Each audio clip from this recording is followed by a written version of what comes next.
Magandang araw sa ating lahat. Nandito pa rin kayo ngayon sa channel natin at saka magbibigay tayo ng mga mahalagang mensahe pang may makukuha kayong kunting kalaman dito sa channel natin. Anyway, ewan ko kung matitrace pa ninyo kung sino tong taong nagsasalita ngayon. Alam na siguro to sa mga maraming subscriber natin. Ngunit, I don't care kung malaman ninyo kung sino tayo o hindi. Ang importante dito na naibigay natin ang mga nais nating ipaparating sa inyo sa mga mensahe natin. Magandang araw pala sa ating lahat. So, naway nandyan kayo sa mabuting kalagayan sa araw na ito upang maganda, maligaya ang araw natin. So dito my friend, mostly lilito tayo sa buhay natin sa araw-araw na the way we used to live in this world. So, nalulumbay tayo dahil hindi natin alam kung ano ba talaga ang nakalaan sa atin. Ano ba talaga ang buhay natin? Ano ba ang mangyari sa atin pag namatay tayo? So ito, nagbibigay ng lumbay sa atin. Pag namatay tayo, yun, ay lagay sa atin sa puso natin. Baka totoo yung sinabi nila na may impyerno tayo pag namatay tayo. So yan, nagbibigay lang yan ng sa atin, nagbibigay lang ng problema sa atin, my friend. So sa mundo, hindi ka kailangan to worry with the future. Hindi kailangan na worry ka. You have to worry of the future. What you have to, ang iisipin mo ay kung ano kayo ngayon. Kung maligaya ka naman sa buhay mo ngayon, wala kang problema, you have nothing to worry. Dahil sa mundo, kung buhay natin, the way we used to exist in this world, ang importante na nasisiyahan tayo. We're happy with the way we used to exist for every days of our life. So maligaya tayo sa araw-araw, sa lahat na araw. Yan lang ang importante sa atin. Huwag nating isipin na baka balang araw, pag namatay tayo, doon tayo dadalhin sa impyerno. Yan, huwag kayo. Yun ay nagdudulot ng negatibong epekto sa atin. Yan. At saka pag lagi tayong negatibo, ang ipapasok natin sa utak natin ay mayroong mga negatibong effect rin sa buhay natin. Yan.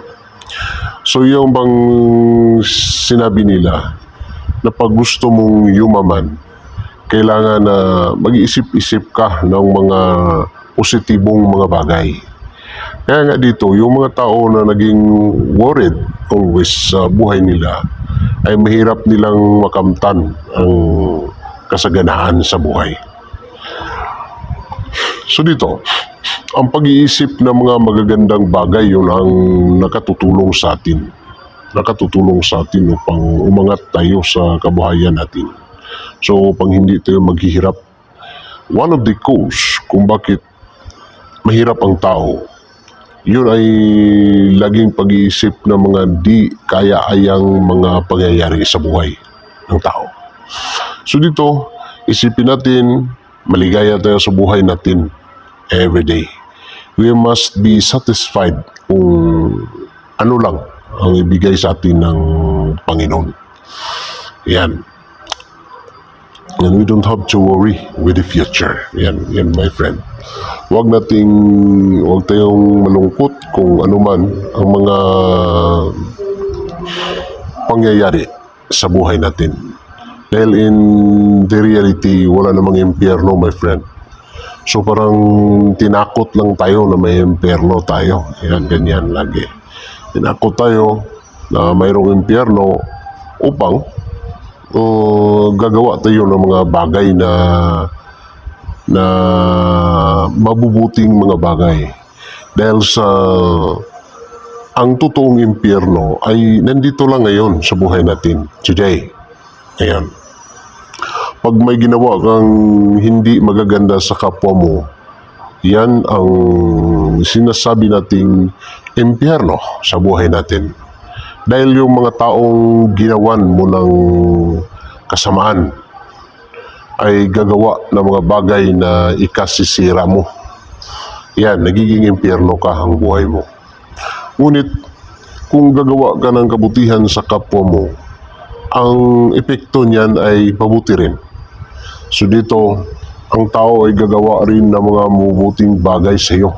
Yun ang magandang epekto sa tao. Kaya dito my friend, yung mga nandyan sa relihiyon, mayroon talaga silang, yung sumusunod talaga gumagawa ng mga utos ng Panginoon. Gumawa sila, parang naging nasa buhay nila ang pagiging religious nila. Dahil dalawang uri ng religious kasi, my friend.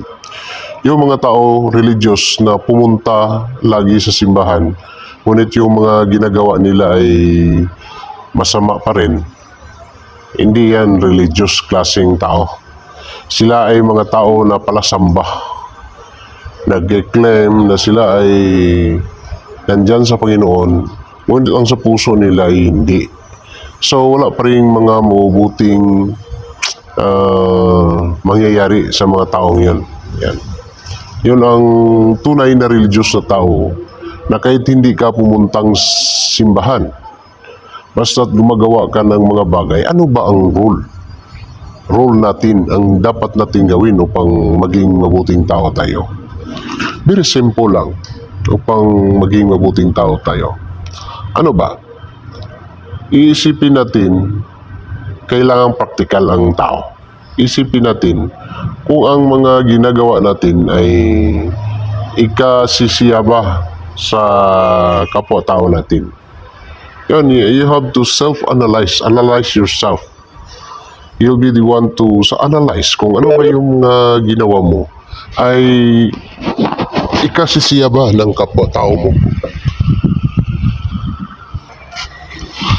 Kung nasisiyahan ang kapwa natin sa mga ginagawa natin, yun ay mga mabuting bagay na dapat nating panatilihin isasagawa.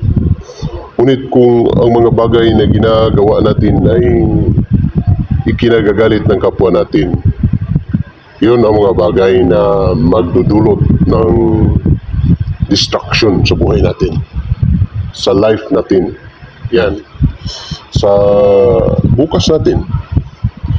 So yun lang paano natin, kahit na hindi ka nagbabasa ng Biblia, kung yun ang yun ang yung basihan, your basis upang malaman mo na you are on the right path in life. Yun lang. Gagawa ka ng mga bagay na iisipin mo kung ikinalulugod ba sa puso't isipan ng kapwa natin. Yun lang. Huwag ka nang